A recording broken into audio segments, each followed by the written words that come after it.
I don't know. I can't share my screen on my phone. What's going on? Do you know how I'll go about it? Yeah, I think you can only share. Okay, let me see. Click on this thing. I think if you click on share, you see different. Yeah, I'm saying Microsoft Box, Google Drive. You have to upload it to Google Drive. I don't know Yeah, if it's already on Google Drive. So just access it from there.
Or should I share my distance? You should help me to share screen. Huh? Yeah, Tolu, good morning. Good morning. What if I send? Yeah, share it on the chat box so somebody can just. Okay. Mama, thank you. You're welcome.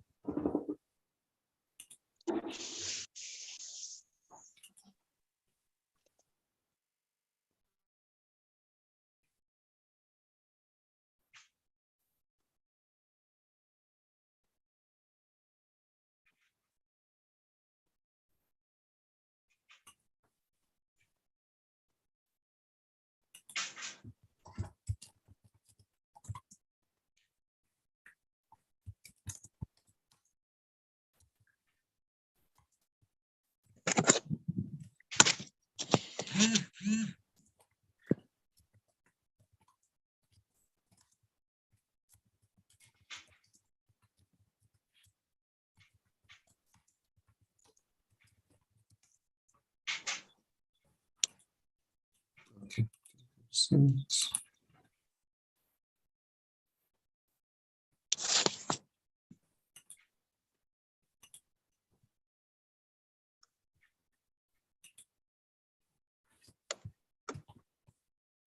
Okay, let me share the screen then.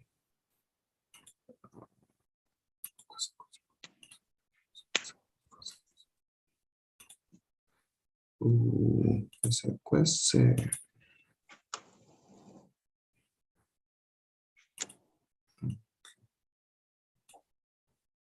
I think we're good. All right. Good morning, everybody. Okay, I can start now. Yeah. Okay. Good morning, everybody. My name is Bamisile Tolulope, and I'm in PMO Income Dev Center.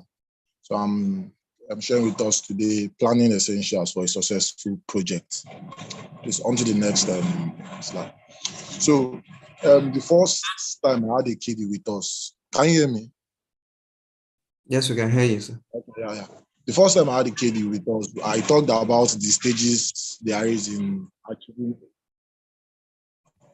I talked about the stages we have in making the project come up to life. We have the initiation phase, the planning phase, the execution phase, monitoring and control, then the closure. So last time I talked about the initiation phase. Now I'm talking about planning phase. Please, the next slide. Next slide, please. Yeah, so firstly, what is planning?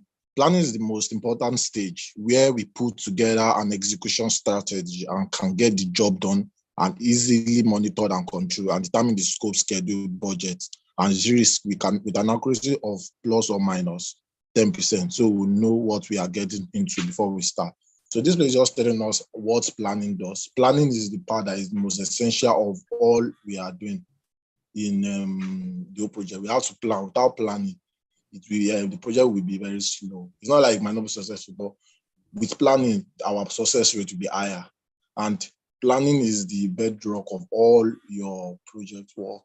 After initiation, after you have initiated the project, the planning phase is the next stage that is very, very important. That must not be left without doing anything there, because it's one that lays the table for the execution, which leads to monitoring and control. Please, next slide. Yeah, so the things that planning entails. Planning talks about the risk, the cost, time, communication, and also the scope. So these are the 5 things I'm discussing with us today. Please, next slide. The scope. This is the process that help in determining all the documenting, the list of all the project goals, tasks, and deliverables. The scope is everything that the project will need to be able to come to life. All the tasks that will be making that we need to put the project into life. Everything that is going to embed all the tasks that needs to be done to be able to achieve certain deliverables, and those deliverables will turn to milestones. Then after those milestones is going to lead to the successful completion of that project. So these scopes are what are the processes to follow, step follow to reach a complete project. That's what scope is, and it's very, very important in the planning stage. It's one of the most important part of the planning stage. Please, the next slide. Incomplete scope also can be a problem for the project, because the main solution to the most common cause of project failure, incomplete scope definition, is to take the time to interview everyone and baseline the requirements. This need not want, but not how complete, consistent, and probable. This incomplete scope means that if the scope is not well done, if it's not done very well, you are going to have problems in the project, because this scope will actually make you to baseline everything you are going to need for the project. You're going to put out everything that is needed in the project to make it out. You know, okay, you are done to deliver this deliverable. You are done that to, okay, this risk, once it's come up, is this person that will face it? I know that's what the scope covers. It tries to bring everything out. And sometimes this is the problem of the project. It still puts it there. That's what the scope covers. Everything around the project, it puts it in there. Please, next slide. Okay. Work breakdown structure. The work breakdown structure identifies all the deliverable, both passed to the customer at the end of the project, as well as the interim output produced during the project, just to get it done and make everything else in plan. So the work breakdown structure is the process, is like the way the work is being broken down to make it easier for the work to be done. Like, okay, let's say you want to build a house now. Okay, instead of you to just, okay, all of you should be working. So, okay, let's break this thing down into smaller tasks, so we'll be able to get everything done quickly and easily. So now what work breakdown structure help you to do? And also the work breakdown structure can either be hierarchical or by phases in a combination, or whatever is the clearest for human communication, which categorized by mental conveniency and education deliverables by what really matters. So in this work breakdown structure, it also helps you to arrange the deliverables into the one that is highly sought after, to the one that is less important, most important to less important, so that you won't be off track. So that's what this work breakdown structure is. Okay, this one needs our attention the most. So let us put our attention here. That's what this work breakdown, to make everything open and make it widely seen. This one also is very, very important also. And that's also as important as the planning, because it's the planning also that will lead to work breakdown structure. After the planning has been done, the work will be gotten at the end. It will now be broken down into parts and people to take over. Please, next slide. In the next slide is the diagram of a work breakdown structure, how it is done. This the one we have on our screen here is an aircraft system that is the work to be done. So the work that is going to be done on it have been broken down into that has been broken down so that it will be well, equipped. So you'll be able to see what you are getting into. So now you see that it has different places. It has the air vehicle. It has the air vehicle and all other. Okay. All right. So that's what work breakdown structure means. It has been delivered, broken down and listing all the things that will be needed in each of those stages. That's what it does. So that's what the work breakdown structure does. Next slide. So now this place is the precedence diagram, otherwise called the critical path. That's what this one is used to calculate the critical path. That's what I call it. I call it the critical path. This precedence diagram. After the work breakdown structure has been done, it's going to use they use it to generate the precedence diagram. So when the precedence diagram has been gotten, all the deliverable will come together. So you will know the amount of days it will take you to complete the whole process. So then there are ways like this precedence diagram. Once you are looking at it like this, is the longest amount of time that is going to be used when calculating it. So you take the one that has the most amount of time. That is going to be your critical part. So that's the longest one that will take you to complete the project. You'll be able to tell you when the project will start and when the project will end. That's why the precedence diagram also is very important. Next slide. Now, estimation. Estimation deliverable, time, cost, and resources is most accurately done by the activity breakdown performed by the persons that will be responsible for the work and the key step that results in an overall project plan estimate. So when you are doing a project, you need to always be to estimate. Like there are some things you have to estimate. So as a project manager, you might not be able to know the prices of some things, be able to know the estimate needed in some tax that are given. So you need someone that knows about it. So the person that has been assigned to that tax is someone that is very knowledgeable about it. So as you give him the tax, he knows what to do there already. So it's not new to him again. So he already knows what to do there. So he'll be able to give you an accurate estimate so that when you are giving an overall estimate, you'll be able to get a plus or minus 10 accuracy without, so that at least the buffer will not be that much. And it's not buffer, not that much. Sorry about that. This thing, it will be very accurate and you'll be able to get the actual time that you will use to end the project. That's what estimation is for. Because also you can estimate very well, you will know you have a start date and an end date already. Next slide. So the precedence, this is the precedence diagram and the deliverable estimate are loaded onto a Gantt chart tools, giving a start date, and the tool maps the work across the calendar and determines the critical part of the back-to-back deliverable, driving the schedule date. The diagram shown here is a Gantt chart, and the Gantt chart is a tool to use by the project manager to monitor all the project and tasks that are given on to us. After the critical part has been done, this Gantt chart is used to show how it is moving. The continuous deliverable to be delivered back to back without stopping with the longest time is one that is used to draw this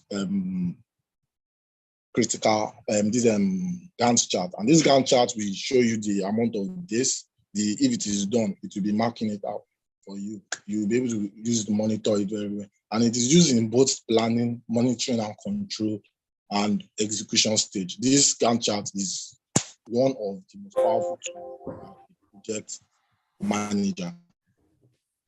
Hope you guys can still hear me. Hello. We can hear you. All right, thank you. Please, next slide. Okay, so now this is one of the most important part of planning a project, taking risk into consideration. Risk planning adds time and money into the project to take account of uncertain events that could negatively impact the project. Risk are things that affect the project negatively and can hinder the progress of a project. So risk is one of the most important things that needs to be looked into before starting a project. You have to look into all the risks that is going to affect your project. Either that's going to affect your project, Even the ones that you don't, that might not even affect, you have to put everything into check so that at the end of the day, you won't start spending money that will pass the budget of the project. Because when the risk has been done and there's already a budget for the risk to be able to tackle the risk, and also they are already placed personnel that knows about it, be able to deal with the risk. At that time, it won't be a higher problem to you. It will be easier for you to control. But if it's that after the risk has now come, you're now just working on it, first it will take time, it will take more resources, and you might not even get the value you're looking for. But if you have done it during the planning stage, you'll be able to tackle all that without even, when it comes, it's not even really show. So that's one of the greatest part of planning risk. So when you're doing a project, you have to plan the risk with it. Risks are most commonly identified by brainstorming the core project team with the core project team with the standard risk checklist and the baseline at the risk statement. What I said before, risk has to be checked out. You have to look out deep into the risk catalog, check all the risks that come up, because it's as important as the planning itself. Because risk is part of the we have something called a triangle. We have the time, scope, cost, and risk is always there. So everything has to be balanced. The risk has to be balanced because everything, you have to plan for everything. As you're planning for the scope, you're planning for the time, planning for the cost. You have to plan for the risk also. Because if the risk is not looked into, it will affect both the cost, the scope, and the time. Risk response planning, assign an owner closest to the risks. A trigger identifies secondary risk and develop a plan to avoid or mitigate the risk now during planning or later during the project if required. I would have said that. I've said this one also that during risk planning, when you have known the type of risk that can occur, you try to get the best person involved a personnel that can handle the risk very well. You put him in charge of that risk so that when it occurs, it won't be a big issue when it occurs. So when you have already put a good personnel that knows about it there, it will be easier to solve it and tackle it. Next slide. Yeah, risk register. This is just a risk register. How to register a risk. The risk register should include at least 5 risks, maximum 10, typically amount to 5 to 15% of the project budget, and more or less depending on the project. So this is just talking about how the risk register is taken, because during planning, you have to have something called a risk register. And that risk register, you have to have at least 5 risks that can affect that project you are doing, maximum of 10. So, and when you're not planning in your budget, any budget you have that for a project, 5 to 10% of that, 5 to 15% of that project, of that budget is going for risk planning. You just separate it out for risk planning. So if you're having a 2 million contract now for a project, you are removing 15% or 10% or 5% to focus on risk in case of risk occurs. So the rest can be used to do the project. That 15%, in case of a risk occur, it will be able to tackle it easily. The risk cost goes into a controlled account, requiring justification to draw down, and all the time is bundled into a buffer that goes at the end of the project before the key customer event. To take this hit from schedule slip instead of the customer, and so it can be used for anything that goes on along the way. So that risk budget that you remove from the project money, it has to go into an account that you have to, before you even be able to collect it, you have to give the reason why you want to collect it. You can't just easily touch it. That money must not be tampered with. It has to be well controlled, have to be well monitored, because it's there for a problem to focus on the risk. Because if you are using the money for what is not used for, it might have effect on the project when the real use of that money comes up. So, and that will not be good enough. It will put defect to the project. Next slide. Yeah, communication, one of the most important, one of the useful attribute or part of the planning. Also, we have to communicate with each other during stand-ups, during maybe brainstorming section. That's what communication, how you talk, how you communicate with each other. Because the more you communicate, it's easier for you to get the project done quickly. Because look at this issue now. When you have, so like, let me use nationality now. Let me say, you have someone speaking English, you have someone speaking Yoruba, you have someone speaking French, you have someone speaking Spanish. You want to do a project now. You are speaking different languages. You can't understand each other. You don't know what each other are saying. This one is saying this one is misinterpreting it. The next one is misinterpreting it. This one is misinterpreting it. So when you come back, the project will be in a chaos. It will not have a nice feel. But if you have a certain line that everybody, like you have a certain means of communication with each other, that everybody must, that everybody know that, okay, this type of what we are using, that, okay, this thing, we have done this thing, you have already achieved that goal. It will be easier for us to be able to finish that project to time. If that's how powerful communication is. Communication is very, very powerful, because if you can't communicate, you can't go further in the project. The project will end up being a disaster, because once you can't communicate the idea of the project and the sponsor that owns the project, if you can communicate the idea to your working team, it will slow down the process of the project, number one. It will add more cost to the project, number two, and it will take more time. So just to explain all this, there should be a certain line of communication. That's during stand-up, having the milestone checklist, having a type of list that you have to tick, like everybody knows what it means there. So next slide, please. So this is just like an extra information that I'd just like to share. Prepare a project management plan documenting the scope, time, cost, risk, baselines, and section or separate plan as required for stakeholders, resource, communication, quality, procedures, change control, and the requirements usually with a cross-reference to the deliverables that meet them. So when you are preparing a project, basically, everything must be documented.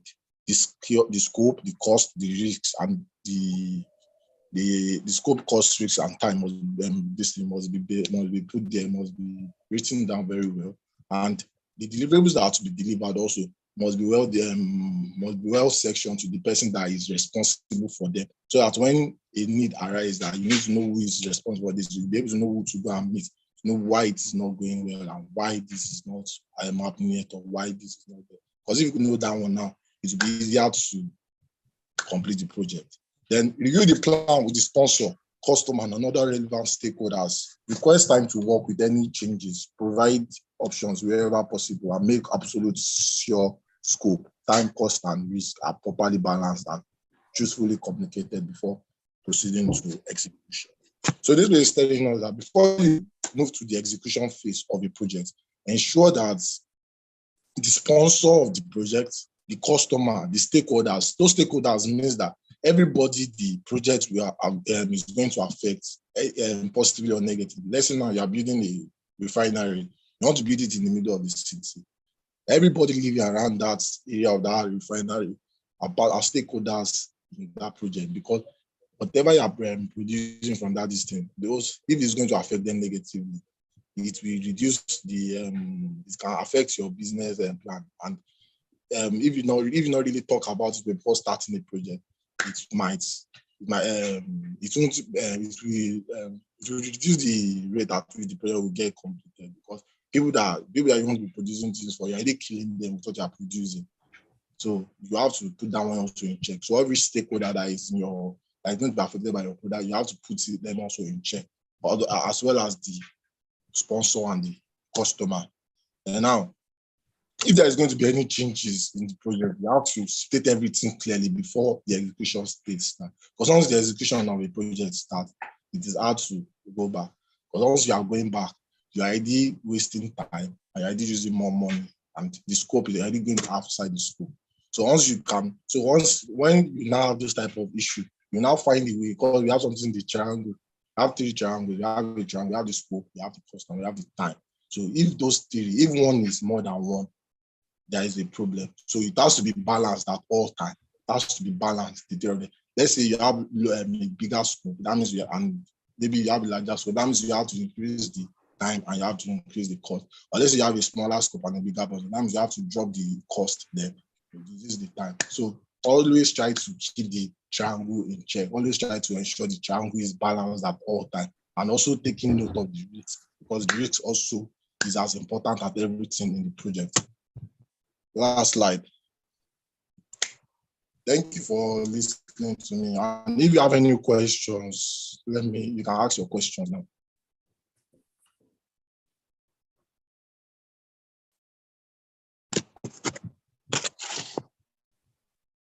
Hello. Oh, okay. I think I hear you. Hello, good morning. Okay, I say you have any question, please you can ask your questions now.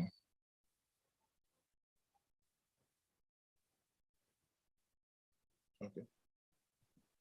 So nobody has questions. All right. Okay. If you don't have questions, let me you ask. Please, ask what's them planning? question now. Anybody can answer. Yeah, I'm already doing that. Or I said, what's planning?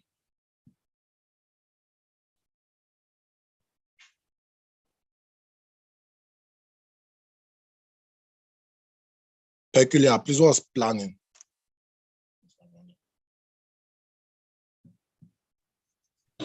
Good morning. Sir, can you hear me? Good morning, can you hear me? I think we can hear you, but you can't. We can hear you. We can hear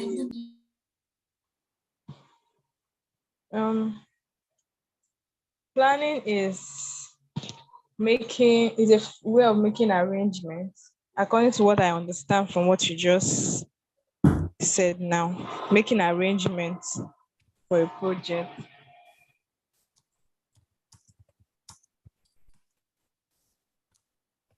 Hello? Tolu, are you still there?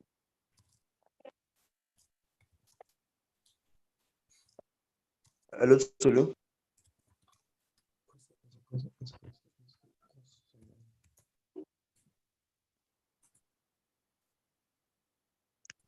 Tolu, are you still there?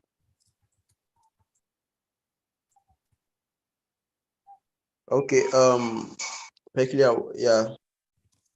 I think based on what he explained, the answer you gave is not wrong, or you actually answered correctly. Is there anyone else that wants to also tell us what planning is?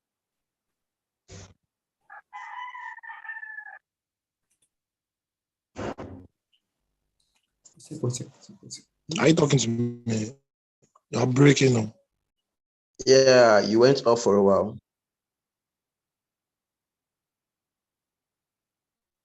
Can anyone hear me? Sorry. It's one can hear me. Yes, I can hear you. Yes, I can hear you. It's from Tolu's side. Okay. Yeah. So it's all right. And did you just join, or like did you listen to Tolu's presentation? I listened to an extent, though. Sorry, I am very noisy. That's why I'm not owning my mic. Okay. One other person before we conclude. Okay. Let me see.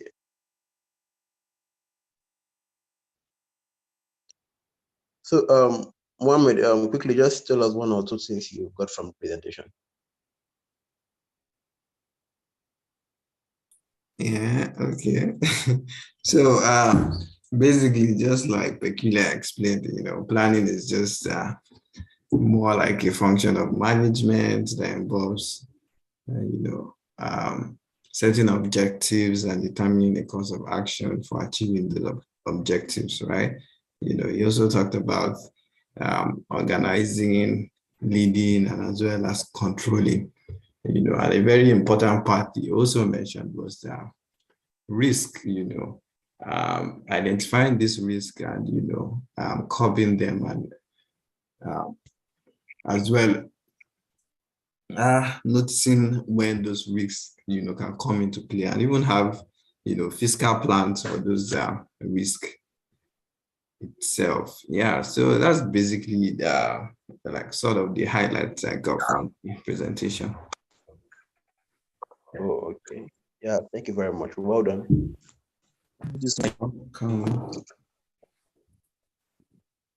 Yeah, okay. Since Tolu is having an issue with his network, I think we just call it a day. I'm back already. Okay, you're back. Okay. Bekele already answered. Also, Mohammed also answered. All right. Do anybody have any question or something?